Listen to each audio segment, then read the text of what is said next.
all I need to do is create a place where the team could thrive and work within. And then I just support the heck out of them and get the heck out of their way.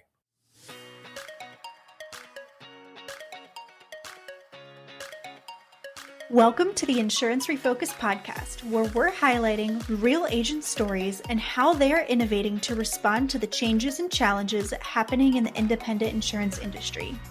My name's Lindsay, and I can't wait to introduce you to my amazing co-host, who just so happens to be my mom, Carey Wallace. Mom, how you doing today? Oh, Lindsay, today is one incredible day. I am super excited to have one of my favorite people on the podcast. Let me tell you, whoever's listening is in for a huge treat. Today, we get to interview Mike Stromsoe, who was the agency owner of Stromsoe Insurance Agency. He's also the founder of Unstoppable Profit Producer Program, which is both a book and a program for independent insurance agents. But more than that, he's a good friend of mine. He has been an incredible mentor to me as I've built my business. And he's someone that I know that I can reach out to at any time to ask any question. And he's going to answer immediately with such enthusiasm and excitement that you leave better than what you started. So for that reason, I am incredibly excited to have Mike join us today. Lindsay and Carey, it's an honor and a pleasure to be here. And thank you for allowing me to share just a little bit. We are thrilled to have you here. So here's the thing. I know you work with agents all the time. I know that you talk every day and you coach them. In fact, I loved when you put your title under Stromsoe Insurance Agency, you actually called yourself the lead protection coach. It wasn't the owner, it was the lead protection coach. So you've been coaching people for years and years and years. And I love that you're willing to talk to us today about something that's pretty personal. It's about how you were an agency owner and how you went through the process of selling that agency. Would you walk us through what that was, how you started in insurance, how you got to that point? Like, I'd love to hear you give us your background and your journey. We only have a limited amount of time today. So since it's a 35 plus year journey, I'm going to cut it down and give you the meat of it all, if you will. And hopefully this just helps somebody that's out there that's listening or watching, whatever platform it is. If this helps you, if you get just one idea that helps you, then we've accomplished what we set out to accomplish today. I know that's how Lindsay and Carey feel. That's their goal, is to help people. Me too. And if you're an agent or a business owner, freedom is important to you, right? It's important to me too. That's why it's become my passion to coach people to achieve it. And here's a little bit as to why. So at age 23, I was running a restaurant on a horse training track. The horses never asked for a day off, and neither did I. I love the restaurant business. But, I wasn't ever seeing my wife and the kids, and it was all consuming as it was 7 days a week. And I was really hurting. And I confided to my dad, and my dad said, "Why don't you join me in the insurance business?" I said, "Are you freaking crazy? Me, an agent?" Me and my dad were best of friends. And then he said the magic words that changed my mind and my future. He said, "We're closed on Saturdays and Sundays." I was sold. So at age 24, I started selling insurance, and it took off. And I worked alongside my dad for 11 years, but I wanted something more. I wanted to grow and prosper. So I rented an office in another county and started my first agency from scratch. And it took off. So much so that when my friend Bill stopped by less than 9 years later, he said, "Mike, how's it going? And what was your revenue last year?" I said, "Bill, we hit 1 million. He goes, "You hit 1 million in less than 9 years? That's incredible. You got to share how you did that. In fact, it would be unfair if you didn't." But it was that conversation that originally planted the seed in my mind that I wanted to be coaching and helping other agents on how I did it. And so that's when we started the Unstoppable Profit Producer Program. And so I ran the Unstoppable Profit Producer Program alongside my insurance agency business for 8 years. And it was phenomenal. And in UPP, or the Unstoppable Profit Producer Program, we teach agents how to grow their business 1,000% in less than 9 years, to create a book of business that creates generational wealth. And that's part of what we're going to get to in just a minute. And we teach them to have freedom so they can live life on their own terms. So fast forward to 2021, I was out looking for more acquisitions, and I was talking to somebody, and it ended up in an offer that blew me away. In fact, I was talking with my wife about it, and she said, "What are you thinking? What do you want to do?" I said, "Honey, if we take this offer, I get to invest 100% of my time helping agents reinvent their businesses like we were able to do so many times." Hey guys, if you're looking to improve your bottom line, allow your team to operate efficiently, and really improve that customer retention, I believe you should check out Ascend. Ascend is the all-in-one insurance payment solution.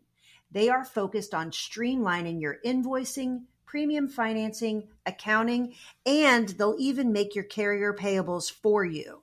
They are taking agency bill and making it as easy as direct bill. That is a game changer. They integrate with all of the major AMS players, and here's the best part. It's free. There is no subscription, no cost to you. They allow your customers to pay how they want. If you are interested in improving your efficiency, go visit ascend.com/insurance refocused and let them know that we sent you. So Mike, that's super, super key. Yeah, I go hate ahead. to interrupt you because here's the thing.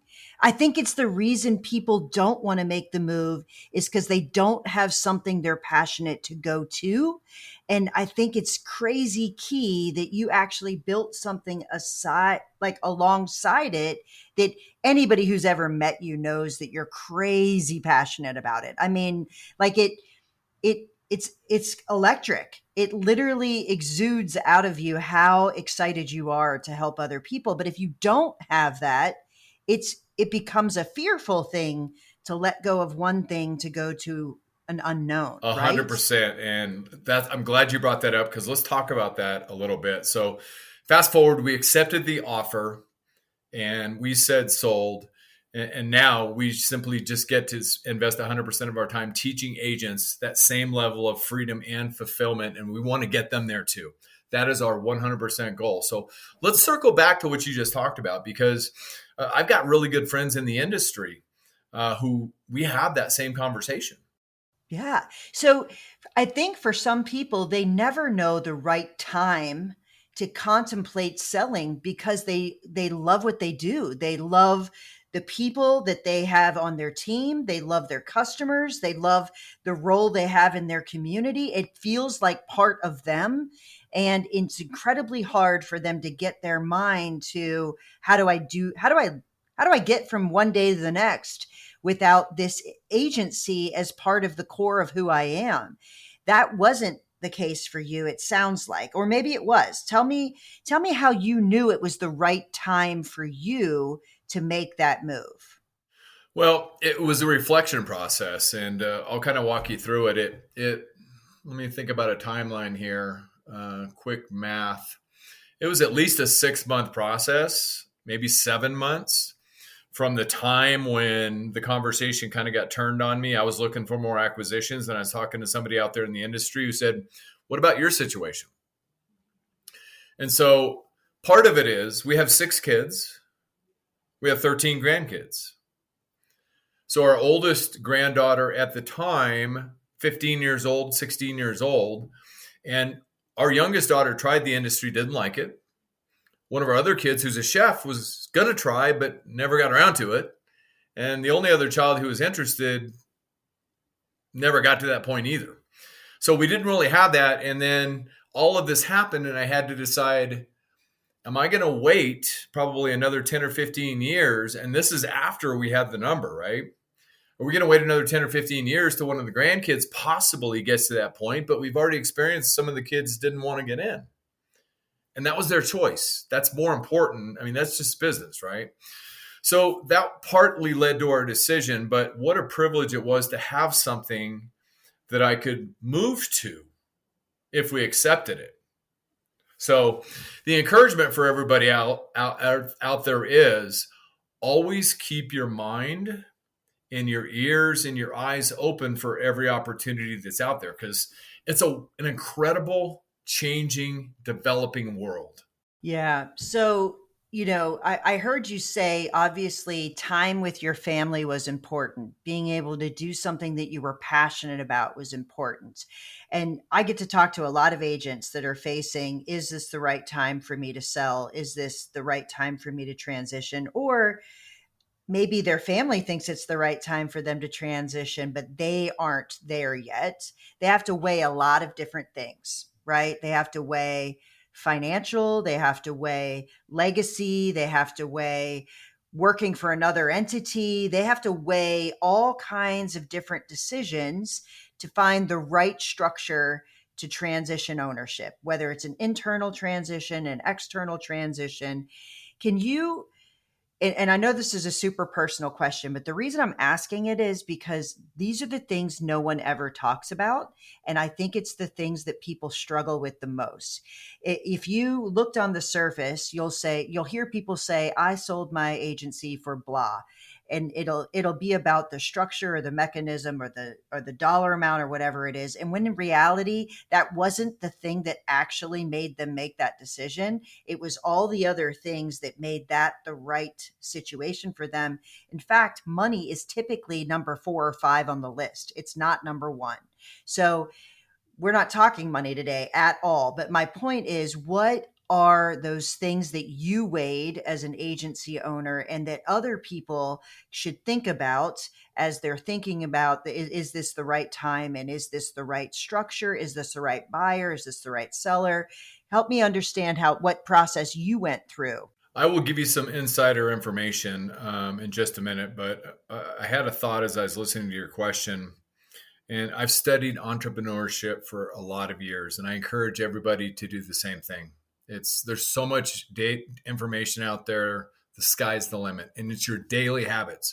You got to fill your mind every day with the right stuff. Study it. So I heard years ago, what do you want your eulogy to say? What do they want you to say in your eulogy, right? So when and if that day comes, what do you want said? And most people, they don't want part of their eulogy to be, well, he made this amount of money and he had these number of businesses and all that. That's generally not part of that, right? It's more never great husband, phenomenal family man, great grandpa, whatever, and giver to the community. And so that was definitely entering into the conversation. Yeah, the money's fine and secondary, but entering into the conversation, how can we make an impact in the world? And I don't have it with me. It's actually over in the other room, but I'm reading a book right now called Cause. And it's by a couple out of San Diego. Friedberg, I want to say, is the name. But, it's all about the causes that we're supporting and participating in today's world. That's the stuff that's important. And so that was heavy on my mind. I know I can make so much impact in what I'm doing now. I just had something come down the pike yesterday.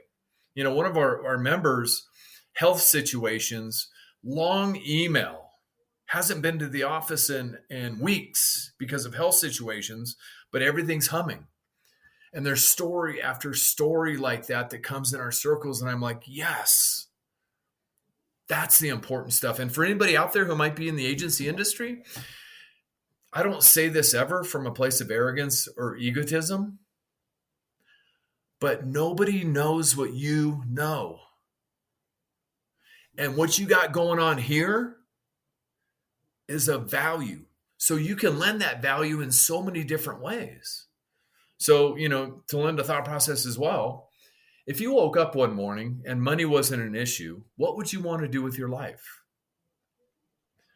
That's what maybe you want to start thinking about a little bit. What's important to you?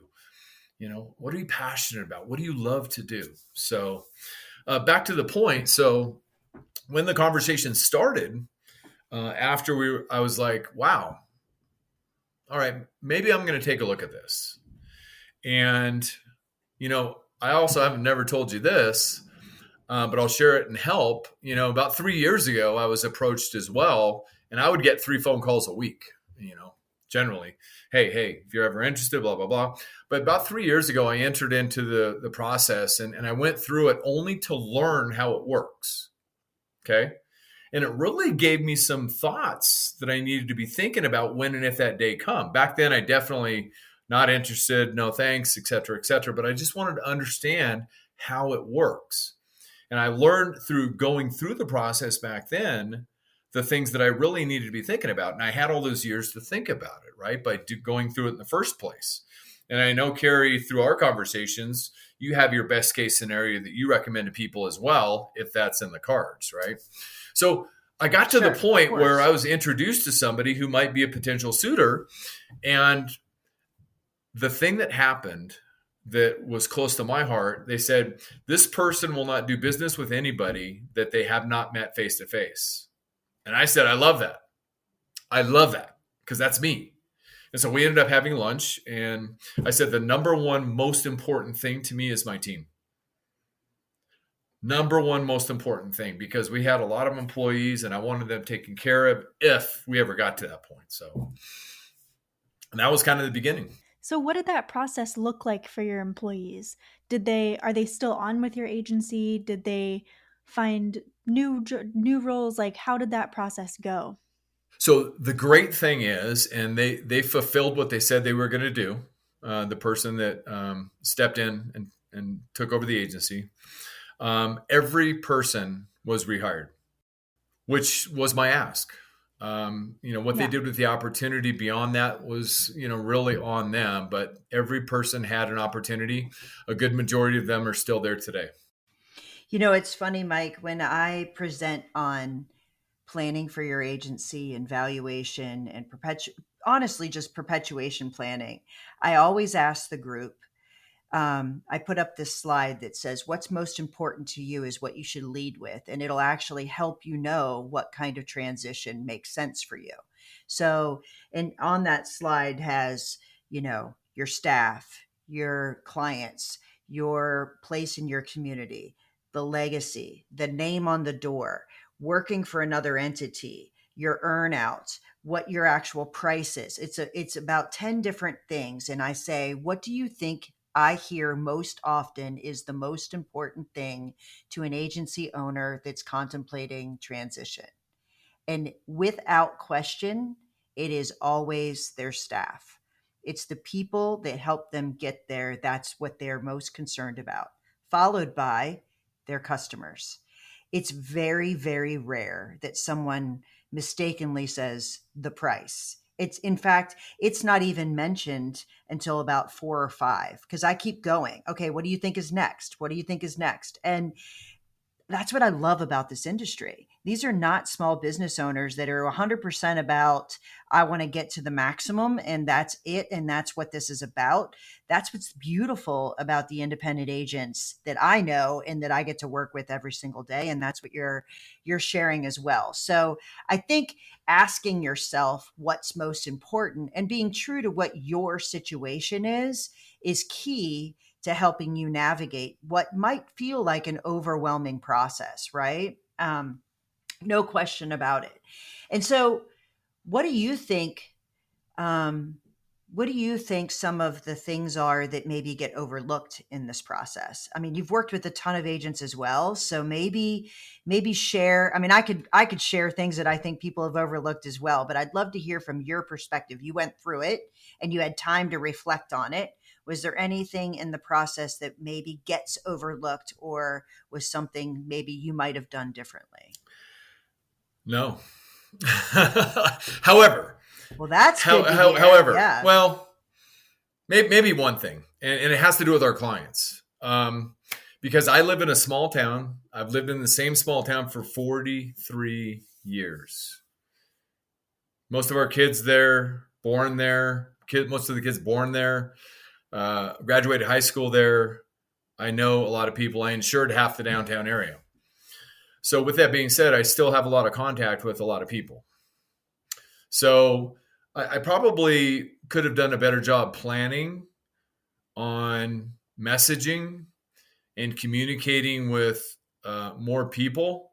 However, I was obligated to do things a certain way through the end of the deal. So I just couldn't do whatever I wanted. I was obligated to fulfill what I said I was going to do and what the buyer wanted me to do. But I would have probably thought a little bit more ahead about, communicating with a larger list of people, had that list organized, because they said, you can talk to the top people that, you have relationships with and tell them, but, just make it a certain way. So I probably would have done that better. But as far as the true infrastructure transaction of the business, I was pretty happy. And this is the encouragement for everybody out there listening or watching. I don't know if people can see this or not. You've got to work on your business every day. And let me be clear, I said on your business every day, not in your business. And look, I grew up in the trenches. I worked the front lines for 15 years. I get it. But we've got to consciously and intentionally make a decision as business entrepreneurs to work on our business. You can use the 80-20 rule if you want to gauge 20% of the time. So I intentionally worked on the business for a lot of years once I really started learning this. And to give you a timeline, let me think about this, probably 15 solid years after I learned how to be a better entrepreneur and the things I needed to know. Because let's be clear, yes, we're independent insurance agency owners and leaders, but at the core, we're business owners. And so we need to make sure that we treat it as a business and grow it like a business. So, everything from, I talk to agents, please, everybody, please. I talk to agents, I say, to what month is your P&L reconciled, your P&L and balance sheet? And they'll say, oh, March. I said, of what year? Right? And so, I mean, and it hurts my heart when they're months behind. Right? And all of that. And, that and branding and having the whole infrastructure piece in place.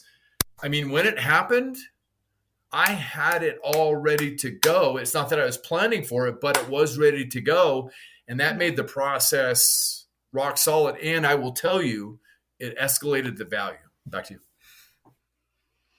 I would love to talk a little bit more about how you said the communication piece with your clients, that was something that people overlook, because that's my area. That's where I thrive. My mom thrives in the transition part. I thrive in the, how are we going to talk to the clients about this? What's that going to look like? So tell me a little bit about what that looked like for you, and how, go a little bit deeper and for me about how you wish you would have done it differently. I'll give you a perfect example that might help fuel your thoughts. And if you want to keep digging, Lindsay, you keep digging. I'm good with that. So I was standing in the middle of the community parking lot that I happen to have partial ownership in, and we were having a conversation with some of the other influential people in our small town. I belong still to nonprofit boards. And one of the people said, hey, the agency, things have changed a little bit. I said, tell me what's changed. They said, we used to get your newsletters. We used to get monthly communications and everything. It just doesn't seem to happen as often, if at all. I said, well, I'm sorry to hear that. I said, what did you like about the communications? They said, you were always there and you're always giving us great information. We felt like we knew you intimately. And that's what we loved about doing business with your agency. We had that intimacy of relationship. And I said, well, thank you. Thank you. And so I hear that kind of stuff. And, just a couple of weeks ago, I was having another conversation with another large local entity that's still a customer. And they were talking about what things that are going on. And, I took the position of in support of the agency, even though I'm not the owner leader. I said, look, it's a tough time right now because of the condition of the marketplace, our hard opportunity marketplace. Yes, I said hard opportunity, wink, wink. And, they're doing the best that they can. And to get that to a certain point. I'm sorry that it's not going as smoothly as it could. Now, they said it's not your fault, and that was fine, but that wasn't the point, right?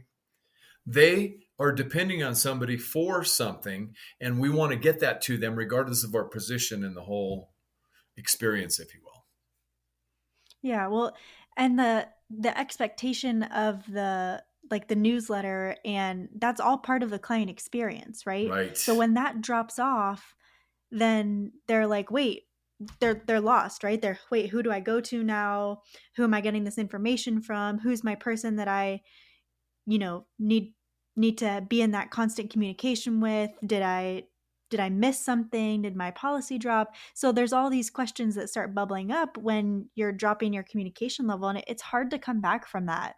Like, it's hard to pick it back up again, for sure. 100%. And so you've heard of TOMA, Lindsay? I haven't. TOMA. So TOMA is top of mind awareness. Yeah. Okay. Yep. And that's kind of what you get when you have that constant line of open communication, if you will. But I learned in our coaching circles from one of our members a couple of years ago, they said there's something better than TOMA. I said, really, what is it? And they said, it's TOHA. I said, TOHA? What's TOHA? Top of heart awareness. Ah. Because let's be clear, people buy and they continue to buy based on mostly emotion. For sure. Yeah. So anyway, that client relationship is everything. The team is everything, and positioning your shining jewel, if you will. I have a shining jewel diamond, but I don't have it with me. But that's what you want to continue to do. Your business is that shining jewel, and you want to continue to polish it every day in every single way. You said something before we went a little bit deeper about the communication, about working on your business instead of in your business. So tell me a little bit more about what you mean by that. And I love your examples. You're giving me really great examples. So give me an example of like a way that you have did do that in your agency. So I love the 80-20 rule and the Pareto principle from 1893 or whatever. 20% of your big efforts can fuel 80% of your productive day, as an example. So once I learned how to be a better entrepreneur, I intentionally started doing things like planning my day every single day the night before. I got into working with an accountability partner every single week. I learned to create a complete task organizer system, which was followed by an intranet. And this is back in, I'm dating it a little bit, but like 2004 is when I built my first intranet, right? And so once I did that, I saw the vision that all I need to do is create a place where the team could thrive and work within, and then I just support the heck out of them and get the heck out of their way.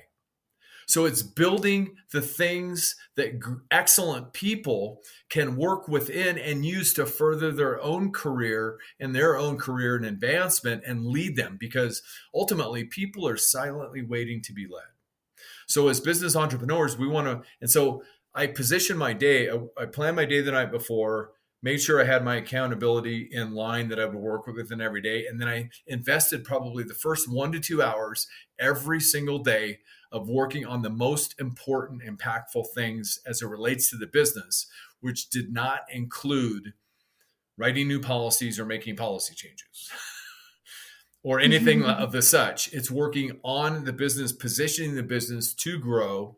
It might have been marketing as well, because that's kind of where the 3P philosophy came in: excellent people, world-class processes and systems, and then simply promote the heck out of it. Right. So the promotion was a big part of it, because I needed to fuel that so that they would have the opportunities, meaning my team, either to get clients or keep clients. So I think, Mike, honestly, you've given some incredible advice to agents, and what you're describing about working on your business, not in your business, is really, for me, that transferability. You've created an organization that can run and run very well, and it's not hinged or dependent on one person, one relationship, one producer won anything. And that is what drives the value through the roof, because you know that the customers are going to be well taken care of. The people know what to do. You've got incredible processes in place. And if it's transferable, it takes its value with it. And, I wish people saw it that way. I wish that many agency owners could see their business the same way. They think, I have to do it. I have to be the person. It has to be my relationship. And when in fact that actually hurts both your ability to think about wanting to do something else, dreaming about what that other thing might be, and also it hurts the value of your agency when it comes right down to it, because there will be attrition when you aren't the person doing it because everyone's used to you. I think you had a little bit of that with, the continued communication and the way that the agency ran, but all over the infrastructure was there for your customers to trust that agency, not just you as the person. So hats off to you for being able to articulate what that means. So I think some of these are buzzwords that people talk about and no one really knows what they mean until we get granular and say, I intentionally did this and not that. So it's pretty incredible. And it actually leads us to what you're doing today, right? I mean, you really are describing some of the coaching that you're doing for agents today, correct? Yes. And I'm going to, if I may, let me add two other things just to help people. One, it took me a while to get over the fact that nobody can ever do it as well as I can. It's the reality. Nobody will ever do it as well as you do. Just get over it. Okay.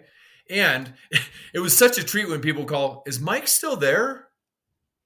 Yeah, he's still here. He's just, doing this and leadership and all that. Oh, good. Tell him I said hi. So that was the compliment that you were, I think, alluding to an extent. But if you're working in the business 100% of the time versus working on the business, basically you have a job. You either have a job or a business. When you're working on the business and the business can run itself without you for a period of time or an extended period of time, that's when you have a business. And that drives the value you're just talking about. So as I mentioned earlier, for 8 years, I was privileged and honored. And it was a lot to lead UPP to what it is today and work in the agency and lead the agency alongside each other for 8 years. But, to point, when we reinvented ourselves, in 2016, 2017, and again in 2018. And because we were looking for the next levels and we failed twice. Okay. But we finally figured out a lot of stuff into 2018, 2019, did a little bit of updates and refining, but we figured it out. So at that point, I had a team and I had a leadership team. There were 4 of us on the leadership team, and I was just one of them. And they basically took it and ran with it. And I just contributed what I had learned, what little I had learned so far when they needed it. So that's when I was able to start working more closely with agents. I was able to grow the UPP program. And simply what the Unstoppable Profit Producer program is, we are a coaching and consulting program for independent insurance agencies all over North America. I'm privileged.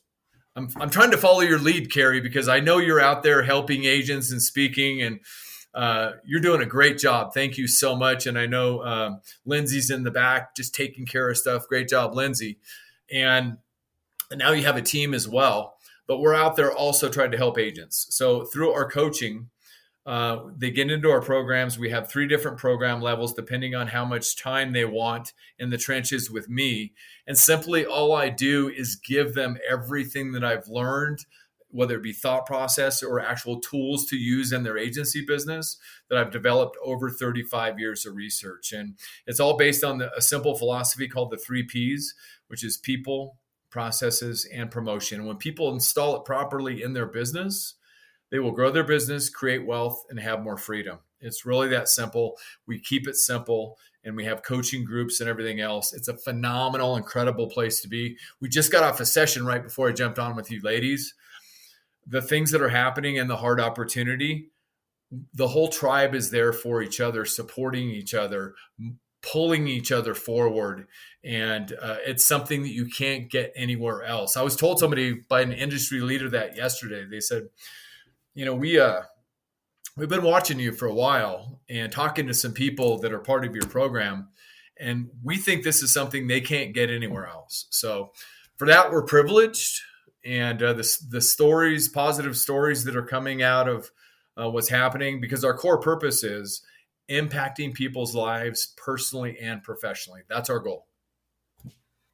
So part of that, you called it the P3, but it's the Profit Producer Program, I think is what you call, or UPP is what you called it. I thought that was funny. So the Unstoppable Profit Producer Program, part of it is a book, correct? Yes. Yeah. So the book is also called that. And what's the biggest takeaway that you would want someone to take from reading your book? 3 simple words. And there's a video behind it that was shot during our mastermind session in LA last year. I just do things off the cuff. I don't know how to do them any other way. So anyway, we were into it with all the members in the room, and we started talking about my favorite phrase, and I'll drop it for you in just a second. And I said, look, we were talking about eulogy earlier, right? When my day comes, and Carey, you know my wife, Cindy, if Cindy chooses to put me in a coffin, so be it. If she does that, there's going to be an audio message. It's going to be attached to the coffin, and it's going to be playing this message. And I did it, and I laid down on the ground right in the middle of the tables in Mastermind, and I closed my eyes, and I shot out the words. And somebody got it on video, so now we share it with people to encourage them. Lindsay, it's very simple. Let me ask you a question, Lindsay. You work on a team, right? I do. You serve customers. I do. In a business, who is the number one customer? Your customers. Cool. I didn't mean to put you on the spot, but I did. My answer to that nowadays is our team. Our number one customer is our team, because the better we serve and take care of our team, the better they will do the same thing to our customers and our client and our prospects and our communities, right? So the 3 words are always be recruiting. Always be recruiting.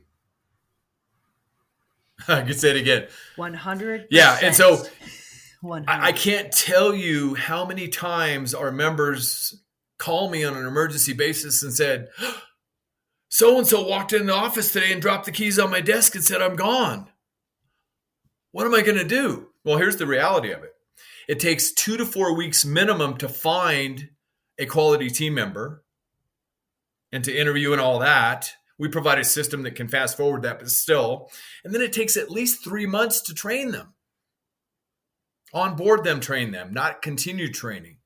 So that's 3 to 4 months. So that's why you always want to fill your funnel with possible prospects. In fact, I know super high performing agency owners out there, part of their goal is to do 1 interview a week. So Mike, I will share this, and you're 100% correct. Number 1, build a company that people want. Are you attracting talent or are you repelling talent? So number 1, build an organization that attracts talent. And number 2, be open to and finding them. And, listen, you've said hard market, I think 3 times. Hard opportunity. In this podcast. I know, I heard you, I understand, but people are saying, I think the biggest challenge is, are you creating a place that's attracting talent? And are you thinking about the talent gap that is facing our industry? And those that are, there have no problem finding people that want to work with them.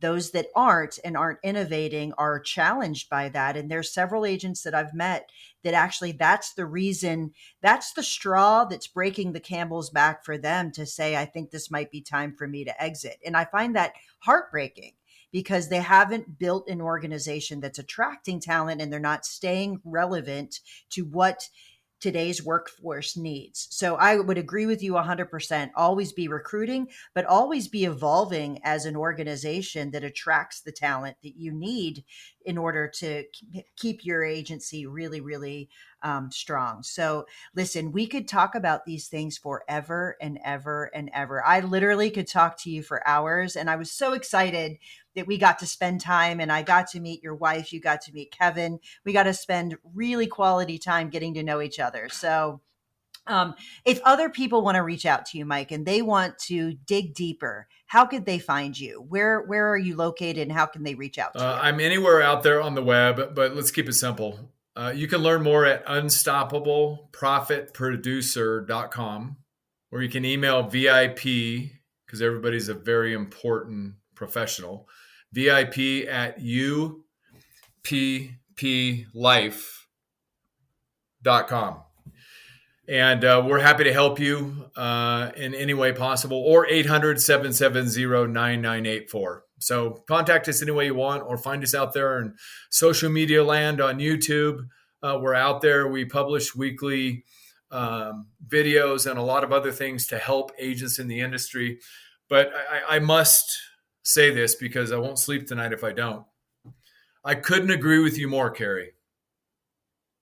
We attract exactly what we are and who we have become. And when I learned that from Jim Rohn, everything changed for me. Everything changed. I said, I've got to create that shining jewel that everybody wants to come and be a part of. And I've studied Walt Disney intensely. What did Walt say?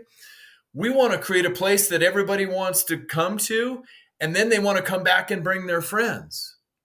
That needs to be your agency. Don't worry about them. Come work over here. This place is the bomb.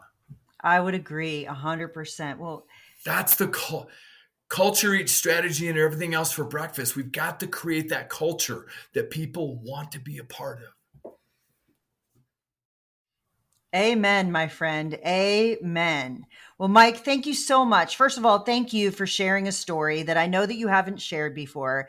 I know that it will help agents that are contemplating this to think about it differently, to think about how to prepare and not wait for that day to start the preparation. If you start early, you create so many other opportunities for yourself.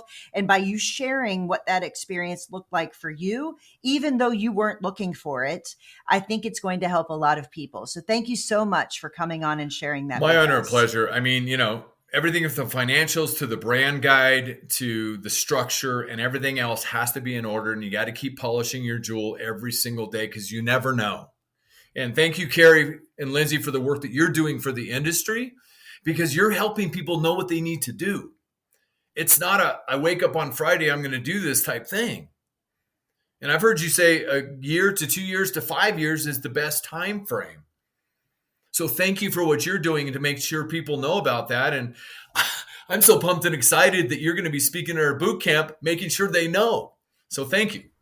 Oh, yeah, it's an honor to be invited. So, and of course, Lindsay, you're invited too if you want to come along. Oh, I might. Don't tempt me with a good time. Yeah, she definitely should be there. 100%. Well, Mike, thank you so much for being our guest. I have a feeling you might be on again. What do you think? I'm totally open to it. And now that we've had the conversation, I can put together some thoughts that would really maybe drill down even further and help people. Because all I've got is a journey that ended quite well. And that's the ultimate goal, is to get everybody else to experience the same thing. That's all I want. That's why I work with these agents, because all I want for them is to have what I've been able to have. Amen. All right. Well, I look forward to it. Thank you so much, Mike. All right, ladies, have a phenomenal one-of-a-kind weekend. Thanks so much for tuning in to the Insurance Refocused podcast. If you enjoyed the episode, please be sure to hit subscribe and leave us a review so you'll never miss us. Want to learn more about how Agency Focus can help you grow your agency? Head to agency-focus.com or email Carey directly at carey@agency-focus.com. If you need to get in touch with me, feel free to shoot me an email at lindsay@agency-focus.com. Thanks so much for tuning in. We'll see you next week.